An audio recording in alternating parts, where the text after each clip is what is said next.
El llamamiento eficaz. Cuando Jesús llegó a aquel lugar, mirando hacia arriba, le vio y le dijo: «Zaqueo, date prisa, desciende, porque hoy es necesario que pose yo en tu casa». Lucas 19:5.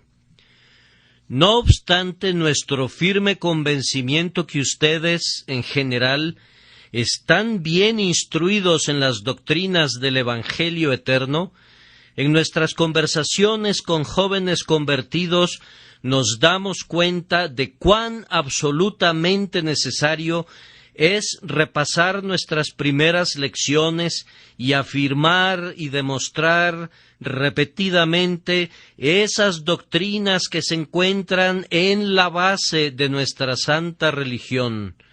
Por lo tanto, nuestros amigos, a quienes se les ha enseñado la grandiosa doctrina del llamamiento eficaz desde hace mucho tiempo, comprenderán que, dado que yo predico el día de hoy de manera muy sencilla, el sermón está dirigido a quienes son jóvenes en el temor del Señor, para que entiendan mejor este grandioso punto de partida de Dios en el corazón, el llamamiento eficaz de los hombres por medio del Espíritu Santo. Voy a usar el caso de Zaqueo como una gran ilustración de la doctrina del llamamiento eficaz. Ustedes recordarán la historia. Zaqueo sentía curiosidad de ver al hombre maravilloso Jesucristo, el cual estaba poniendo el mundo al revés y causando una inmensa excitación en las mentes de los hombres. Algunas veces nos parece que la curiosidad no es buena, y afirmamos que es pecado venir a la casa de Dios motivados por la curiosidad. No estoy muy seguro que debamos aventurar una afirmación de esa naturaleza. El motivo no es pecaminoso, aunque ciertamente tampoco es virtuoso. Sin embargo, a menudo se ha comprobado que la curiosidad es uno de los mejores aliados de la gracia. Zaqueo, movido por este motivo, deseaba ver a Cristo, pero dos obstáculos se interponían en el camino. El primero, había una gran muchedumbre de personas y le resultaba imposible acercarse al Salvador. Y el segundo, era tan chaparro de estatura que no tenía la menor esperanza de poder verle por sobre las cabezas de las otras personas. ¿Qué hizo entonces? Él hizo lo mismo que algunos muchachos estaban haciendo, pues los muchachos de esa época eran, sin duda, igual que los muchachos de nuestro tiempo, que se trepaban a las ramas de los árboles para mirar a Jesús cuando pasara. Aunque Zaqueo ya era un hombre mayor, se sube a un árbol y allí se acomoda en medio de los muchachos. Los niños sienten demasiado temor de este viejo publicano severo, temido también por sus propios padres, como para empujarlo al suelo o causarle cualquier tipo de inconveniencia. Mírenlo allí. Con qué ansiedad espía hacia abajo para ver quién es Cristo, pues el Salvador no poseía ninguna distinción pomposa.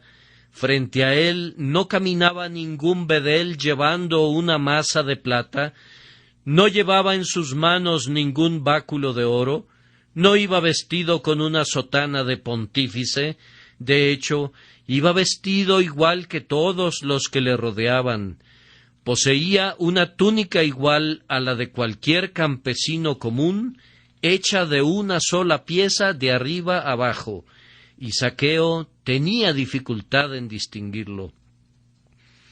Sin embargo, antes de que Zaqueo hubiera visto a Cristo, Cristo había fijado su ojo en Zaqueo, y deteniéndose bajo el árbol, mira hacia arriba y le dice: «Zaqueo, date prisa, desciende, porque hoy es necesario que pose yo en tu casa».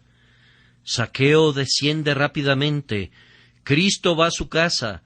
Zaqueo se convierte en seguidor de Cristo y entra en el reino de los cielos.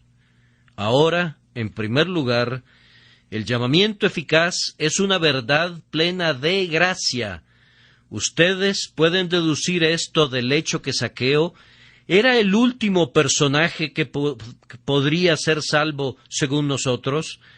Él pertenecía a una ciudad mala, Jericó, una ciudad que había recibido una maldición, y nadie sospecharía que alguien podría salir de Jericó para ser salvo. Fue cerca de Jericó que aquel hombre cayó en manos de ladrones. Confiamos que Zaqueo no haya participado en ese asalto, pero hay quienes, además de ser publicanos, pueden ser también ladrones. Al igual que la ciudad de Jericó de aquellos días, debemos esperar conversiones del centro de la ciudad o de los barrios bajos de Londres, de las peores y más viles guaridas de la infamia. Ah, hermanos míos, no importa de dónde hayan salido ustedes, pueden venir de una de las calles más sucias, de uno de los peores barrios marginados de Londres, pero si la gracia eficaz los llama, es un llamamiento eficaz que no hace ninguna distinción de lugares. Zaqueo tenía también una ocupación extremadamente mala y probablemente estafaba al pueblo para enriquecerse. En verdad, cuando Cristo fue a su casa, se desató un murmullo universal porque había ido para ser huésped de un hombre que era un pecador. Pero, hermanos, la gracia no hace distinción alguna, la gracia no respeta a las personas, sino que Dios llama a quien quiere, y Él llamó a este hombre, el peor de los publicanos, en la peor de las ciudades, involucrado en la peor de las ocupaciones. Además, Zaqueo era uno de los candidatos menos probables para ser salvados, porque era rico. Es verdad, tanto los ricos como los pobres son bienvenidos. Nadie tiene la menor excusa para desesperar debido a su condición. Sin embargo, es un hecho que no sois muchos sabios según la carne, ni muchos poderosos, los que son llamados, sino que lo necio del mundo escogió Dios, ricos en la fe. Pero la gracia no hace ninguna distinción aquí. Al rico Zaqueo se le ordena que baje del árbol, y él baja y es salvado. Siempre me ha parecido una de las grandes muestras de la condescendencia de Dios que Él mire hacia abajo a los hombres, pero les diré que hubo una mayor condescendencia que esa, cuando Cristo miró hacia arriba para ver a Zaqueo. Que Dios se digne mirar hacia abajo a sus criaturas, eso es misericordia, pero que Cristo se humille de tal manera que tenga que mirar hacia arriba a una de sus criaturas, eso revela una mayor misericordia. Ah, muchos de ustedes se han subido al árbol de sus propias buenas obras y se quedan en las ramas de sus santas acciones y confían en el libre albedrío de las pobres criaturas o descansan en alguna máxima mundana. Sin embargo, Jesucristo eleva sus ojos para mirar aún a los orgullosos pecadores y les dice que bajen. Desciende, dice él, porque hoy es necesario que pose yo en tu casa. Si Zaqueo hubiera sido un hombre de mente humilde, sentado junto al camino o a los pies de Cristo, entonces debimos haber admirado la misericordia de Cristo. Pero veámoslo en un lugar elevado, y Cristo lo mira hacia arriba y le ordena que baje. Continuando, decimos que fue un llamamiento personal. En el árbol también estaban unos muchachos junto con Zaqueo, pero no había la menor duda acerca de la persona que fue llamada. Fue Zaqueo, date prisa, desciende. La Escritura menciona otros llamamientos. Se dice especialmente, porque muchos son llamados y pocos escogidos. Observen que ese no es el llamamiento eficaz al que se refiere el apóstol cuando dice, y a los que llamó, a éstos también justificó. Ese es un llamamiento general que muchos hombres, más bien todos los hombres rechazan, a menos que venga acompañado del llamamiento personal, particular, que nos hace cristianos. Ustedes mismos pueden dar testimonio que fue el llamamiento personal el que los trajo al Salvador. Quizá fue algún sermón el que los condujo a sentir que ustedes eran, sin duda, una de las personas para quien iba dirigido. El texto tal vez fue, «Tú eres Dios que me ve», y el ministro puso un énfasis especial en la palabra «me», de tal forma que tú pensaste que el ojo de Dios estaba puesto sobre ti, y antes de que terminara el sermón, pensaste que viste a Dios abriendo los libros para condenarte a ti, y tu corazón susurró, «¿Se ocultará alguno, dice Jehová, en escondrijos que yo no lo vea?» Quizás estaba subido en una ventana, o de pie, junto a la muchedumbre en el pasillo, pero tuviste la sólida convicción que el sermón fue predicado para ti y para nadie más. Dios no llama a su pueblo en multitudes, sino de uno en uno. Jesús le dijo, «María», volviéndose ella, le dijo, «Raboni», que quiere decir maestro. Jesús ve a Pedro y a Juan pescando en el lago y les dice, «Venid en pos de mí». Contempla a Mateo sentado al banco de los tributos públicos y él le dice, «Levántate y sígueme». Y Mateo así lo hizo. Cuando el Espíritu Santo viene a algún hombre, la flecha de Dios penetra en su corazón.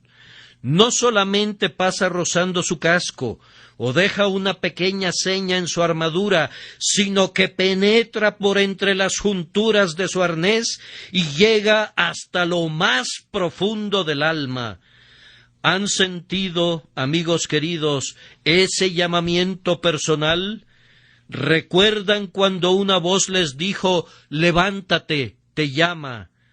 ¿Pueden recordar cuando hace algún tiempo ustedes dijeron, «Señor mío y Dios mío»? Cuando ustedes sabían que el Espíritu estaba obrando en ustedes y ustedes dijeron, «Señor, vengo a ti, pues sé que tú me llamas».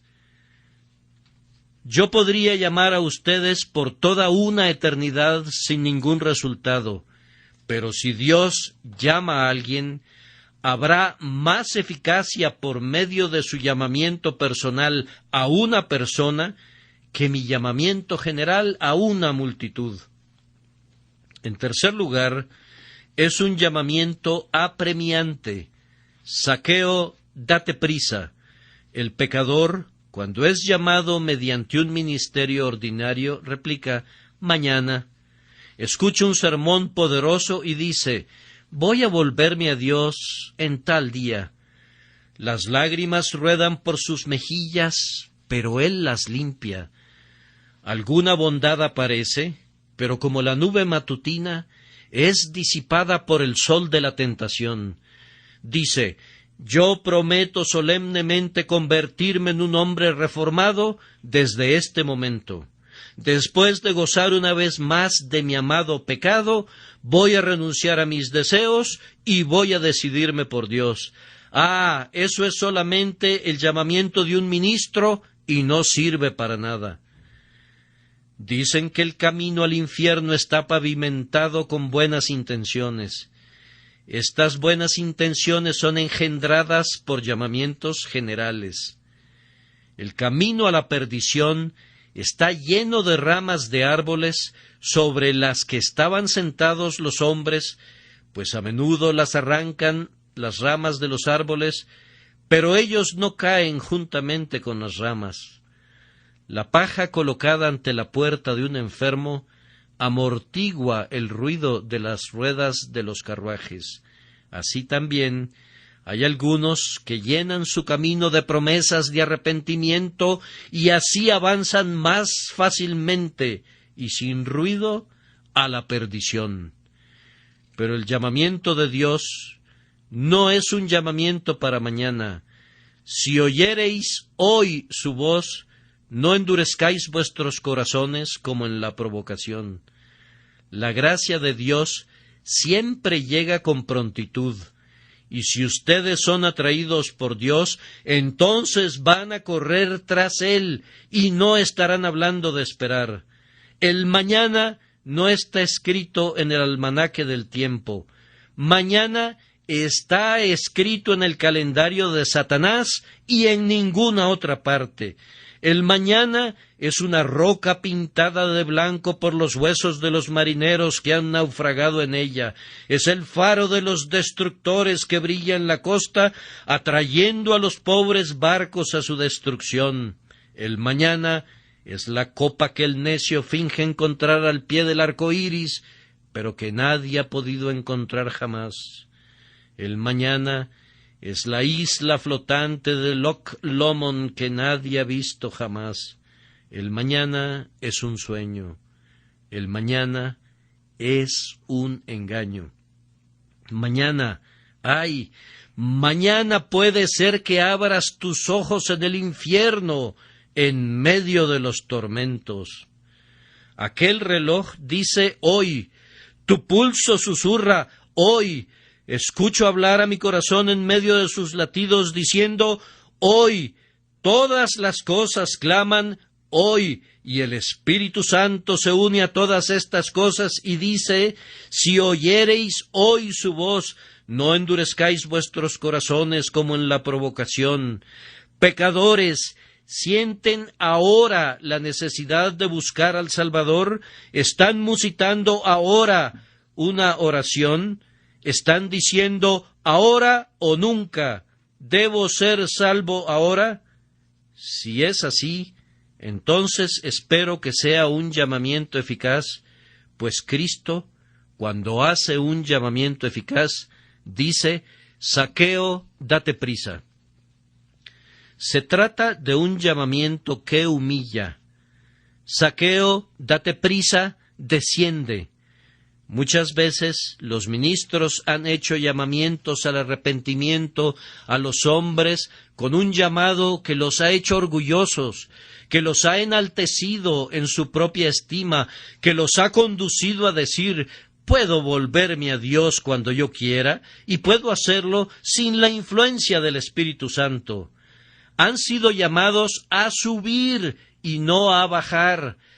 Dios siempre humilla a un pecador. ¿Acaso no puedo yo recordar cuando Dios me dijo que bajara? Uno de los primeros pasos que tuve que dar fue bajar inmediatamente de mis propias obras.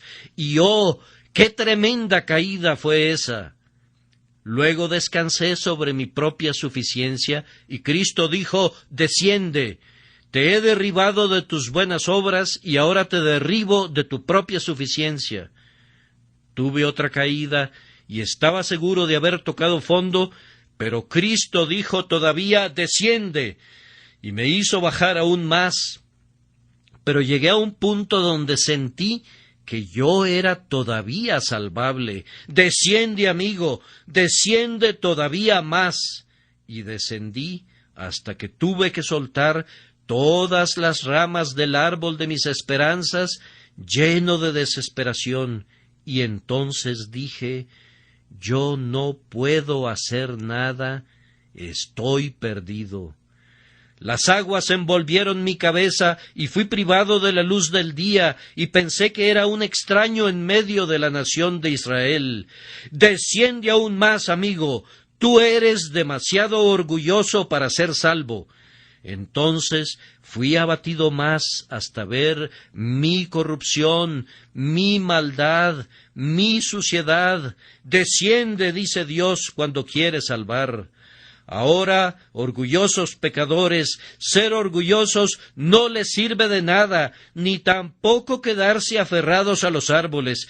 Cristo les pide que desciendan. Oh tú que moras con el águila en la escarpada roca, tienes que descender de tu elevación. Tú, por medio de la gracia, caerás, o de otra manera, caerás un día bajo la venganza. Él quitó de los tronos a los poderosos y exaltó a los humildes. A continuación, es un llamamiento afectuoso, porque hoy es necesario que pose yo en tu casa. Pueden imaginarse con facilidad cómo cambiaron los rostros de la multitud. Ellos consideraban a Cristo el más santo y el mejor de los hombres y estaban listos para hacerlo rey. Pero él dice, hoy es necesario que pose yo en tu casa. Había un pobre judío que había estado dentro de la casa de Zaqueo. Él había tenido una bronca, como se dice en el lenguaje popular, cuando son llevados ante la justicia, y este hombre recordaba qué tipo de casa era esa de Zaqueo. Él recordaba cómo fue llevado allí, y sus conceptos de esa casa eran parecidos a los que una mosca tendría cerca de un nido de arañas después de haber escapado. Había otro hombre que había sido desposeído de casi todas sus propiedades, y la idea que él tenía acerca de ir a la casa de Zaqueo era como entrar en una cueva de leones. ¿Cómo, decían ellos, este santo varón va a entrar en esa cueva donde nosotros, pobres infelices, hemos sido robados y maltratados? Ya era lo suficientemente malo que Cristo se dirigiera a Zaqueo en el árbol, pero qué tremenda la idea de ir a su casa. Todos ellos murmuraban, diciendo que había entrado a posar con un hombre pecador. Bueno, yo sé lo que pensaban algunos de sus discípulos. Pensaron que era algo muy imprudente, podía perjudicar su reputación y ofender al pueblo además. Pensaron que hubiera podido ir en la noche para ver a este hombre, como Nicodemo, y darle una audiencia cuando nadie lo viera. Pero reconocer públicamente a un hombre así era el acto más imprudente que él pudiera hacer. Pero, ¿por qué hizo Cristo lo que hizo? Porque quería hacer a Zaqueo un llamamiento afectuoso. No voy a ir para quedarme en la entrada de tu casa o mirar al interior a través de la ventana, sino que voy a entrar en tu casa, esa misma casa donde el llanto de las viudas ha llegado a tus oídos sin que tú lo oyeras. Voy a ir a tu sala donde el lamento de los huérfanos no ha logrado moverte a compasión. Voy a ir allí donde tú, como un león hambriento, has devorado a tu presa. Voy a ir allí donde tú has ennegrecido tu casa y la has vuelto infame. Voy a ir al lugar donde los gritos se han elevado al cielo, arrancados de las bocas de todos aquellos a quienes has oprimido. Voy a entrar a tu casa para bendecirte.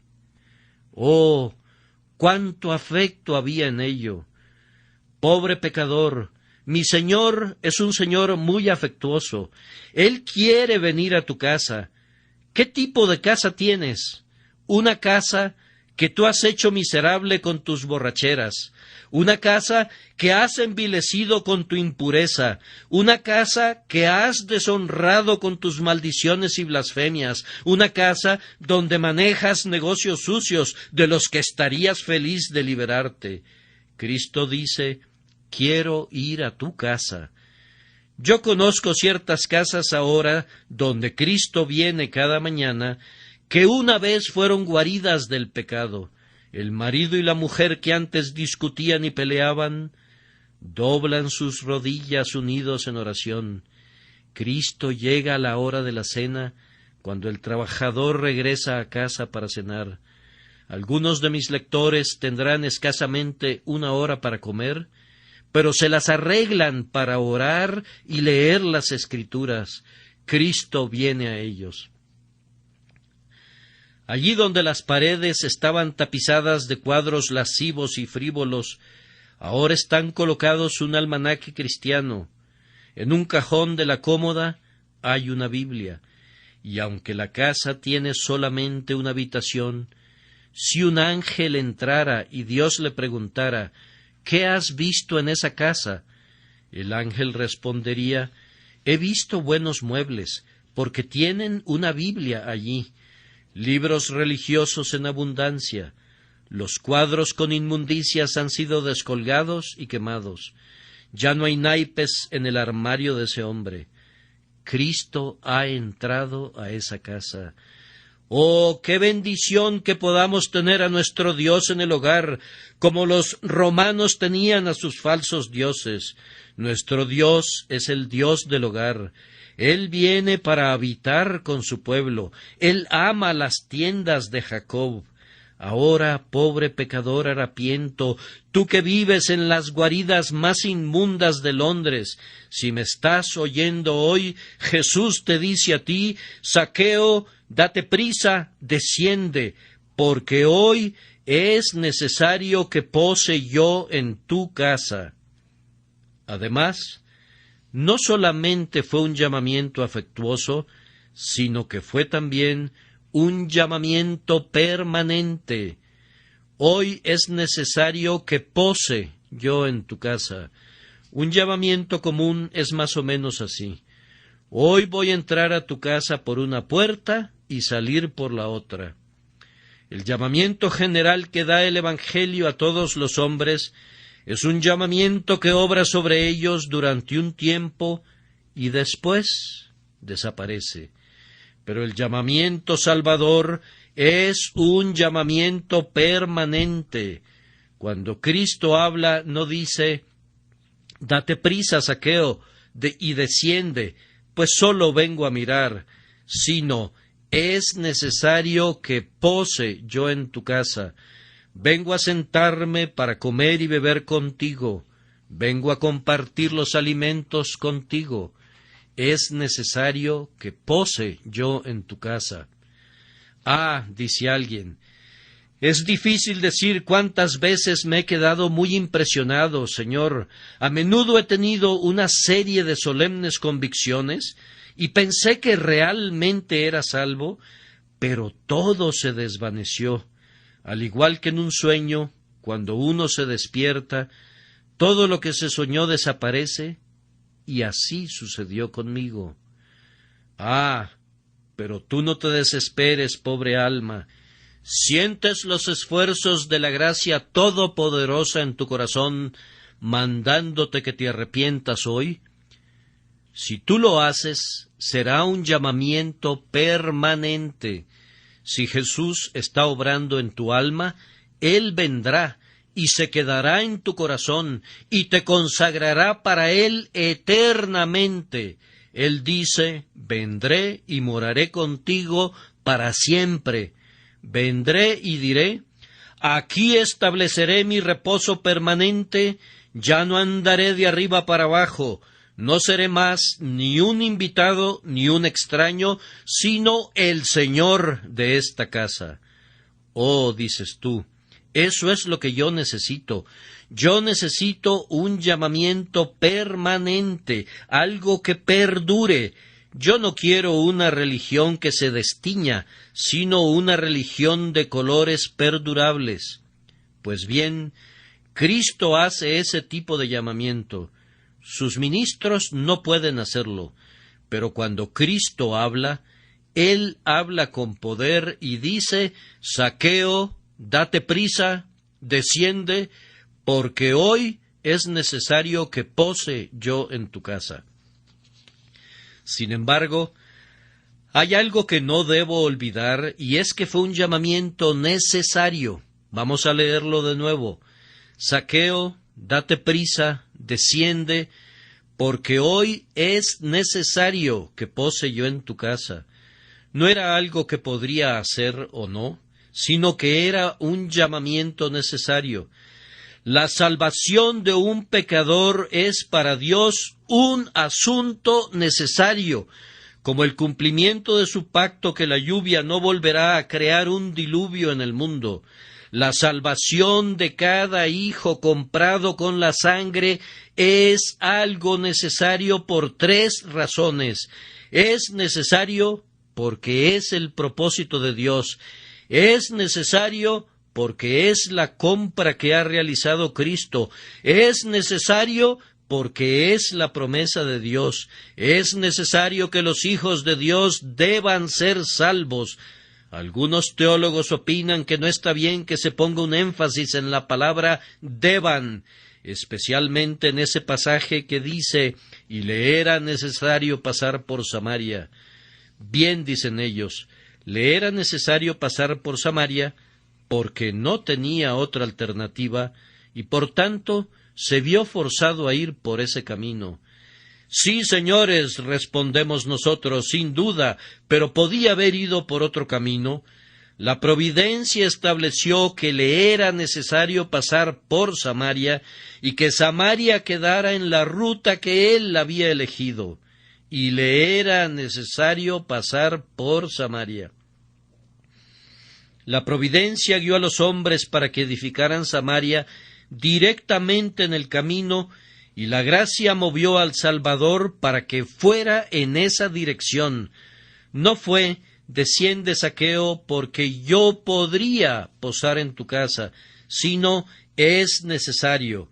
El Salvador sintió una fuerte necesidad, una necesidad tan ineludible como la muerte de cada hombre, una necesidad tan rígida como la necesidad que el sol nos alumbre de día y la luna de noche, y una necesidad tan grande como la de que todos los hijos de Dios comprados con sangre deberán ser salvos.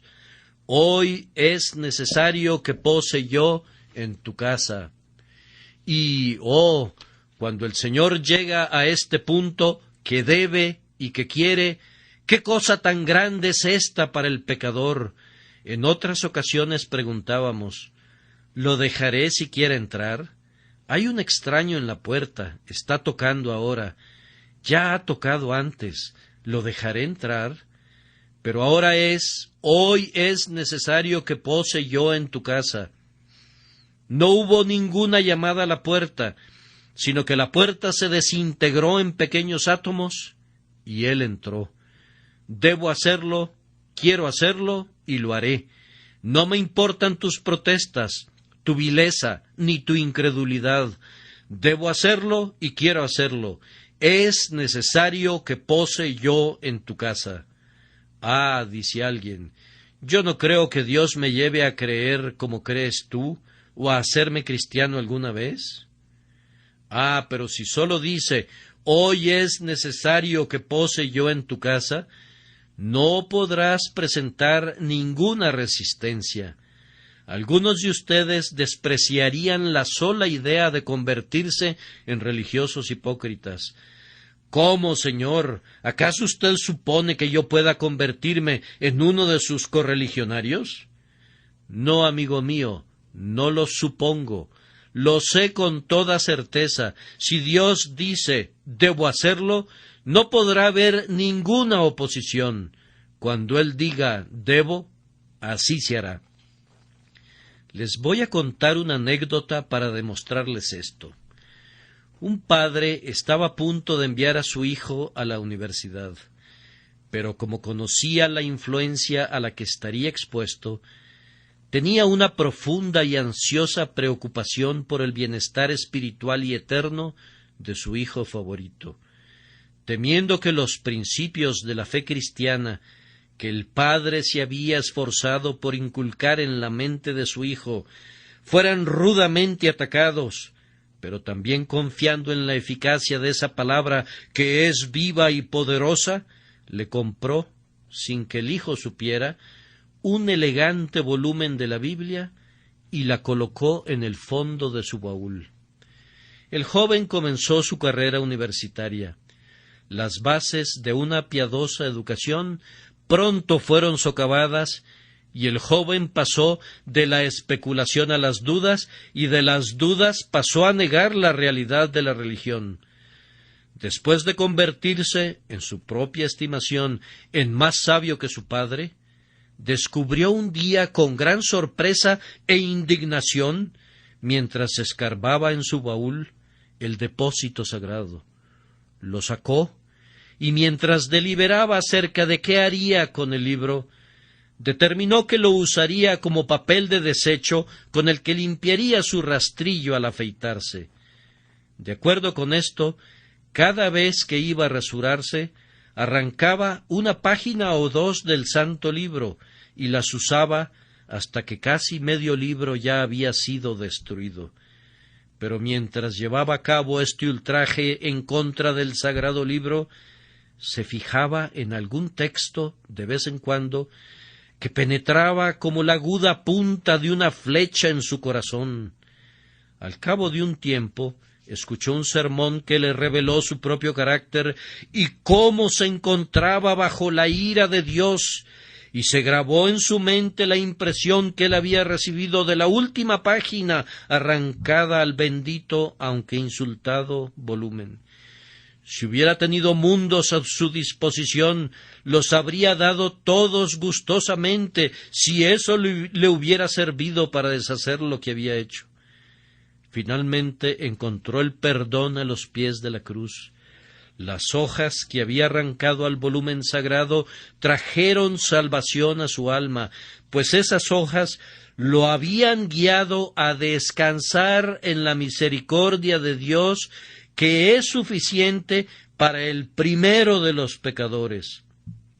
Les digo que no hay un réprobo caminando por las calles y contaminando el aire con sus blasfemias, no hay ninguna criatura tan depravada como para estar muy cerca de ser tan mala como el propio Satanás, si es hijo de vida, que no pueda ser alcanzado por la misericordia. Y si Dios dice: hoy es necesario que pose yo en tu casa, entonces ciertamente lo hará. ¿Escuchas tú, querido lector, justo en este momento algo en tu mente que parece decirte que te has resistido al Evangelio durante mucho tiempo, pero que hoy ya no puedes resistirte más? Sé que sientes que una mano muy fuerte se ha aferrado a ti y oyes una voz que dice: pecador, es necesario que pose yo en tu casa. A menudo me has despreciado, a menudo te has reído de mí, a menudo has escupido al rostro de misericordia, a menudo has blasfemado mi nombre, pero pecador, debo posar en tu casa. Ayer diste un portazo en la cara del misionero y quemaste el libro que te dio. Te reíste del ministro, has maldecido la casa de Dios, has profanado el día domingo. Pero, pecador, yo debo posar en tu casa y lo haré. ¿Cómo, Señor?, respondes, posar en mi casa, pero si está toda cubierta de iniquidad. Posar en mi casa. ¿No te sorprende esto, pobre pecador tembloroso, tú que pensabas que el día de la misericordia ya había pasado y que la campana de la destrucción ya había tañido en los funerales de tu muerte? Oh, ¿no te sorprende esto, que Cristo no sólo te está pidiendo que vengas a Él, sino que Él mismo se ha invitado a tu mesa, y más aún, cuando tú quisieras rechazarlo, amablemente dice: es necesario, tengo que entrar. Piensa solamente en Cristo, caminando tras un pecador, clamando tras él, rogándole al pecador que le permita salvarlo. Y eso es exactamente lo que hace Jesús con sus elegidos. El pecador huye de él, pero la gracia inmerecida lo persigue, diciendo: pecador, ven a Cristo. Y si nuestros corazones están cerrados, Cristo pone su mano en la puerta, y si no lo recibimos, sino que lo rechazamos con frialdad, Él dice: es necesario, debo entrar. Él llora sobre nosotros hasta que sus lágrimas nos ganan.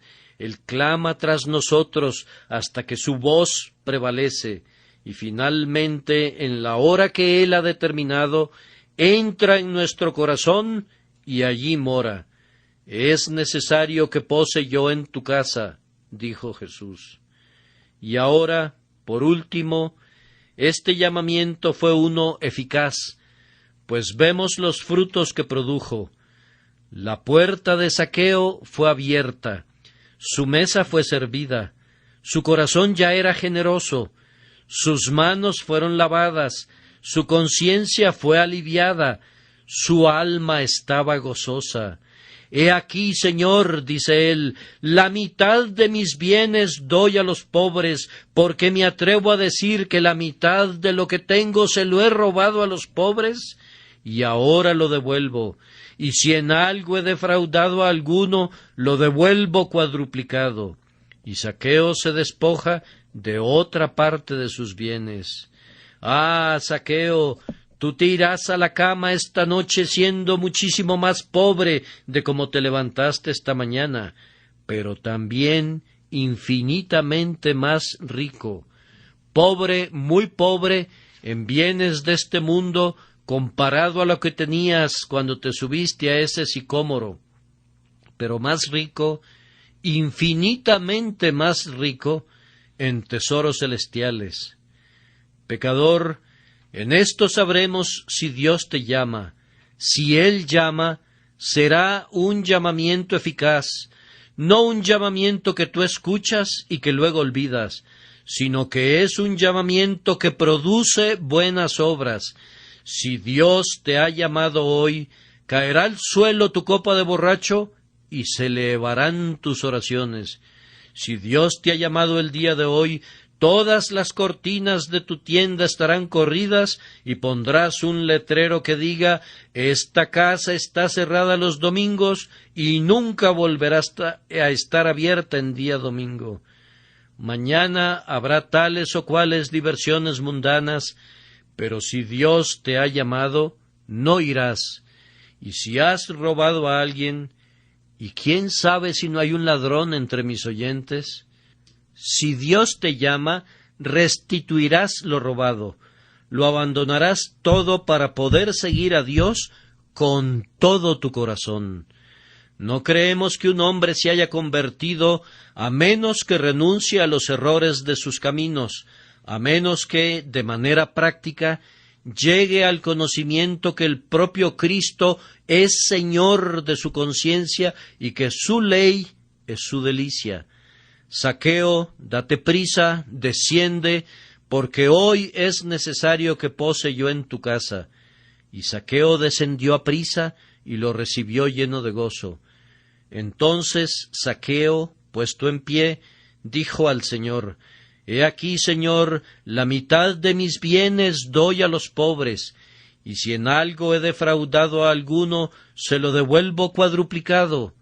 Jesús le dijo: Hoy ha venido la salvación a esta casa, por cuanto él también es hijo de Abraham, porque el Hijo del Hombre vino a buscar y a salvar lo que se había perdido. Ahora, una o dos lecciones. Una lección para el orgulloso. Desciendan, corazones orgullosos, desciendan.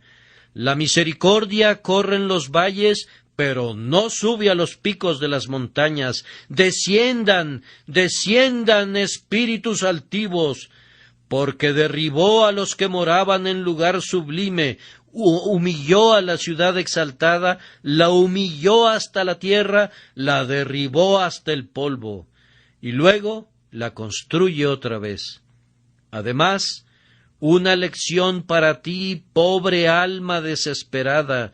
Me da gusto verte en la casa de Dios el día de hoy. Es una buena señal. No me importa para qué viniste. Oíste que hay un tipo extraño que predica aquí, tal vez. No te preocupes por eso. Tú eres tan extraño como él. Es necesario que haya hombres extraños para que puedan reunir a otros hombres extraños. Ahora yo tengo una muchedumbre de personas congregadas aquí, y si me permiten usar una figura de lenguaje, Yo podría compararlos a un gran montón de cenizas entremezcladas con limaduras de acero. Pero si mi sermón tiene el apoyo de la gracia divina, servirá como un tipo de imán. No atraerá a las cenizas, ellas se quedarán donde están, pero tendrá la capacidad de atraer a las limaduras de acero. Tengo allí a un Zaqueo, allá arriba está una María, y a un Juan allá abajo, a Sara, o a Guillermo, o a Tomás. Allí están los elegidos de Dios, las limaduras de acero en medio de la congregación de cenizas, y mi evangelio, el evangelio del Dios bendito, como un grandioso imán, los extrae de las cenizas. Allí vienen. ¿Por qué? Porque existió un poder magnético entre el evangelio y sus corazones. Ah, pobre pecador, ven a Jesús, cree en su amor, confía en su misericordia. Si tú tienes el deseo de venir, si te estás abriendo paso entre las cenizas para ir a Cristo, entonces es porque Cristo te está llamando. Oh, todos ustedes que se reconocen pecadores, hombre, mujer o niño, sí, ustedes pequeñitos, porque Dios me ha dado a muchos de ustedes para que sean mi recompensa. ¿Se sienten ustedes pecadores? Entonces crean en Jesús y serán salvos. Tú has venido aquí por pura curiosidad, muchos de ustedes. Oh, que ustedes sean encontrados y salvados. Me preocupo por ustedes para que no se hundan en el fuego del infierno. Oh, escuchen a Cristo mientras Él les habla. Cristo dice, desciende el día de hoy. Vayan a casa y humíllense ante el rostro de Dios. Vayan y confiesen sus iniquidades con las que han pecado contra Él. Vayan a casa y díganle a Él que están en la miseria y en la ruina, sin su gracia soberana. Y luego mírenlo a Él, pues tengan la certeza que Él los miró primero a ustedes. Tú puedes decir, oh Señor, yo quiero verdaderamente ser salvo, pero me temo que Él no quiere salvarme. Alto ahí, ya basta. ¿Sabes que eso es casi una blasfemia? Casi. Si no fueras un ignorante, yo te diría que es una blasfemia parcial. No puedes mirar a Cristo antes de que Él te haya mirado a ti. Si quieres ser salvado, es porque Él puso en ti ese deseo. Cree en el Señor Jesucristo y recibe el bautismo, y tú serás salvo. Confío que el Espíritu Santo te está llamando. Joven que estás allá, tú también que estás junto a la ventana, date prisa, desciende.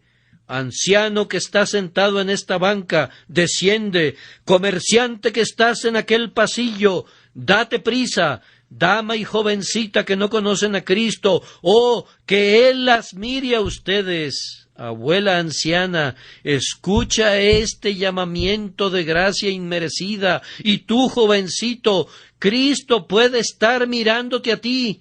Confío que así sea, y que te está diciendo, date prisa, desciende, porque hoy es necesario que pose yo en tu casa.